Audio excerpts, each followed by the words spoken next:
Samantala mga kabombo, mga ka-Star Nation, bago tayo magtuloy-tuloy ng iba pang malalaking balita, kuha muna tayo ng update dyan sa bahagi po ng Valenzuela sapagkat yan yung isa sa mga lugar na matindi ang naging epekto ng mga pag-ulan at pagbaha dulot po ng habagat. Alamin natin ang pag-uulat live mula dyan sa naturang lugar.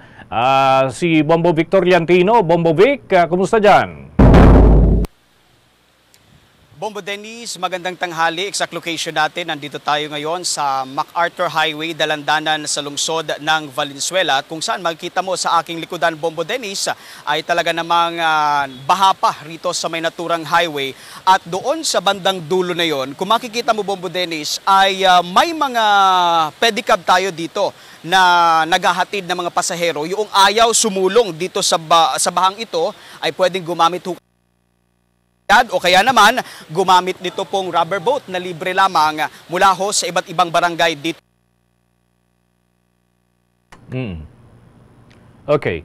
I-check natin muli mga kabombo, mga ka-Star Nation sapagkat grabe pa rin pala yung epekto ng baha dyan sa bahagi ng Valenzuela. Hindi naman buong Valenzuela yung lubog sa baha pero malaking parte ang nakakaranas pa rin ng pagtaas ng level ng tubig. Bombo Vic, please come back. Bombo Dennis, nababanggit ko nga kanina, yung mga pasahero na ayaw lumusong dito sa bahang ito ay pwedeng gumamit ng pedicab at pwede ring magbayad at pwede ring gumamit nitong rubber boat na inilaan mismo ng lokal na gobyerno ng Valenzuela City. Ito ay galing doon sa mga barangay. So kung makikita mo dito, nakapangalan dito yung ibang barangay at bawat rubber boat ay may nakapangalan na barangay. At dito, Bombo Dennis, kanina sa may location ko, makikita dito kanina yung mga 22-wheeler truck na nakaparking dahil nga naghihintay sila na humupa yung baha doon sa may bahaging mga otoridad dahil nga ay malalim na ang tubig doon, Bombo Dennis, ay hanggang bewang.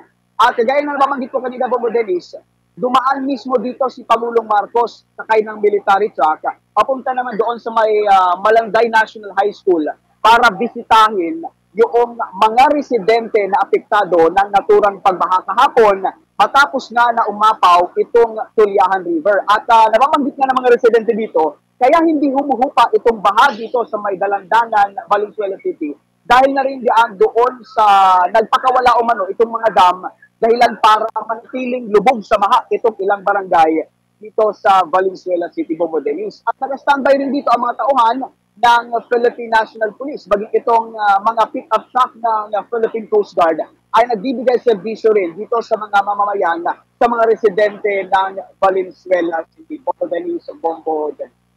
Okay, nais ko lamang maitanong, Bombo Victor, maliban dyan sa lokasyon na pinakikita mo ngayon, meron pa bang area dyan sa Valenzuela na mas malalim pa yung tubig baha kung ikukumpara dyan sa inyong lokasyon ngayon? At kumbaga, may mga kabahayan pa ba na nananatiling lubog o isolated sa kasalukuyan?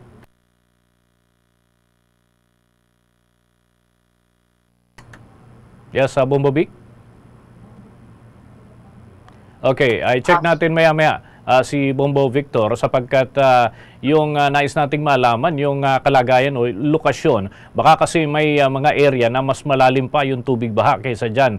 Bombo Vic, paano ba ang sitwasyon?